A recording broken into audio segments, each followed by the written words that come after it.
तो इस 2 दिन में खुद को पॉजिटिव बनाना है, खुद को कॉन्फिडेंट बनाना है और निगेटिव लोगों से दूर रहना है। निगेटिव लोगों से कहने का मतलब कि जो आपको कहें कि यार तू चैप्टर पढ़ा है कि नहीं, तुम नहीं पढ़े हो तो खुद को डिमोरलाइज फील करोगे, ऐसा नहीं होना है। या फिर कुछ लोग बोल सकते हैं क्या कि इस बार तो आने वाला पेपर बहुत टफ है, तो उस टाइप के लोगों से दूर रहना है। समझ में आ रही बात? क्योंकि इस टाइप के जो लोग हैं ना निगेटिव माइंडसेट वाले, ये आपको डाउन ही करेंगे, क्योंकि कोई नहीं चाहता आपके माता पिता के सिवा और आपके टीचर के सिवा कि आप ग्रो करो। एवरीवन वांट्स कि आप लूजर बन के रह जाओ लाइफ में।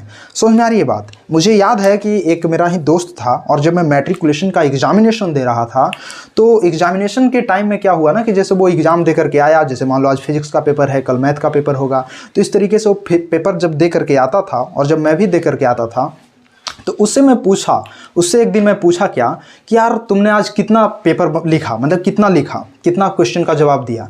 तो वो क्या हमको बता रहा है ना कि मैंने 22 पेज आज लिख दिया। सोचो, अगर मान लो फिजिक्स का पेपर है या फिर केमिस्ट्री का पेपर है या फिर कोई किसी चीज़ का पेपर है, हिस्ट्री का पेपर है, और उसमें वो हमसे क्या बता रहा है कि आज मैंने 22 पेज लिख दिया, 25 पेज लिख दिया। और मैं जो था वो तो यार डर जाता था यार। मैं सोचता था क्या, उस वक्त मैट्रिक का एग्जाम दे रहा था, मैट्रिकुलेशन का, मैं डर गया कि यार ये तो 22 पेज लिख दे रहा है, 25 पेज लिख दे रहा है। और सब दिन ऐसे ही, जिस भी चैप्टर जिस दिन भी उससे पूछो था उस दिन भी वही कहता था कि मैंने 20 पेज लिख दिया, किसी दिन 25 पेज, किसी दिन 30 पेज। और मैं सोच में पड़ जाता था यार कि आखिर 30 पेज कैसे लिख दे सकता है, क्योंकि मैं जो था ना वो हार्डली 10 पेज, 12 पेज या 13 पेज, इससे ज़्यादा मेरा नहीं जाता था। हार्डली 12 पेज, 10 पेज या 13 पेज, इसी के बीच में रह जाता था, 10, 12 और 13 के बीच में। जबकि वो क्या बोलता था 20, 25 इस तरीके से।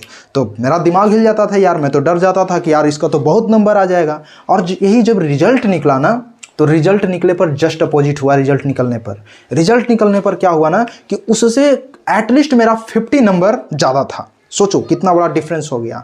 जब रिजल्ट आया तो खैर फर्स्ट तो दोनों थे, लेकिन नंबर में एटलीस्ट 50 नंबर का फासला हो गया दोनों में।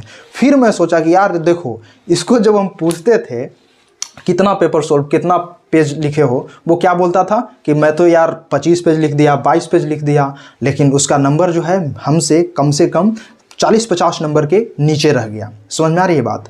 तो मैं क्यों कह रहा हूँ इस बात को कहने के पीछे का कारण क्या है? तो मैं बस ये बताना चाह रहा हूँ आपको कि कुछ लोग ऐसे होते हैं जो बहुत बढ़ा चढ़ा करके खुद को आपके सामने प्रस्तुत करेंगे, जिससे क्या होता है ना कि आपका कॉन्फिडेंस लेवल डाउन हो जाएगा। आपको लगेगा कि यार ये तो महारथी है, इतना लिख दे रहा है, इतना प्रश्न का जवाब दे रहा है, और हम तो यार इतना कर ही नहीं पाएंगे।